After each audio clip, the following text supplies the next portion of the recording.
Hello SS word എന്ന ചാനലിലേക്ക് എല്ലാവർക്കും സ്വാഗതം. നമുക്കിന്ന് പപ്പായ വെച്ചിട്ട് തോരനുണ്ടാക്കാം. ചില സ്ഥലത്ത് ഇതിനെ കപ്പളങ്ങ എന്നും പറയും. ഇതിൻ്റെ തൊണ്ടെല്ലാം ചെത്തി ഉള്ളിലുള്ള കുരുവെല്ലാം കളഞ്ഞ് നന്നായിട്ട് കഴുകി വൃത്തിയാക്കണം. എന്നിട്ട് ചെറിയ ചെറിയ കഷ്ണങ്ങളാക്കി ഇത് അരിഞ്ഞെടുക്കണം. എന്നിട്ട് അതിനകത്തേക്ക് കുറച്ച് കാന്താരിമുളകും കറിവേപ്പിലയും ഉപ്പും മഞ്ഞൾപ്പൊടിയും ചേർത്ത് വെക്കണം. എന്നിട്ടൊരു ചീഞ്ചട്ടി അടപ്പത്ത് വെച്ച് വെളിച്ചെണ്ണ ഊറ്റണം. വെളിച്ചെണ്ണ നന്നായിട്ട് ചൂടായി വരുമ്പോൾ നമ്മൾ കടുകിട്ട് പൊട്ടിക്കണം.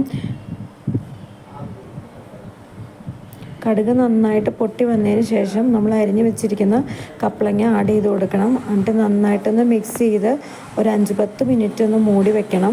കപ്പളങ്ങ കഴിക്കുന്നത് വളരെ നല്ലതാണ്. അതിനകത്ത് വൈറ്റമിൻ ഇയും സിയും ഒക്കെ അടങ്ങിയിട്ടുണ്ട്. അത് കാരണം കപ്പളങ്ങ കഴിക്കുന്നത് വളരെ നല്ലതാണ്.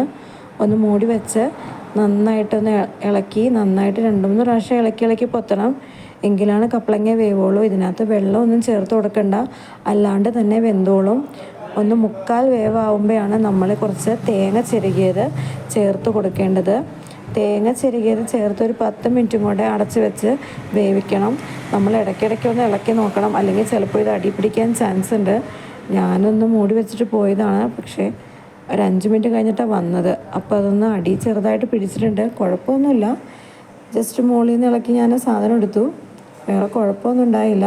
പക്ഷേ നിങ്ങൾ വെക്കുമ്പോൾ ഒന്ന് നോക്കണം. ഇടയ്ക്കിടയ്ക്കൊന്ന് ജസ്റ്റ് ഒന്ന് ഇളക്കി കൊടുത്തെങ്കിലാണ് അത് നല്ല പെർഫെക്റ്റായിട്ട് കിട്ടുള്ളൂ. എനിക്ക് കുഴപ്പമൊന്നുമില്ല, നന്നായിട്ട് പെർഫെക്റ്റായിട്ട് കിട്ടിയിട്ടുണ്ട്. നല്ല അടിപൊളി ടേസ്റ്റൊക്കെ ആയിരുന്നു. കൊച്ചിന് ചോറിന് കൊടുത്തിടാൻ വേണ്ടിയാണ് വളർത്തിയത്.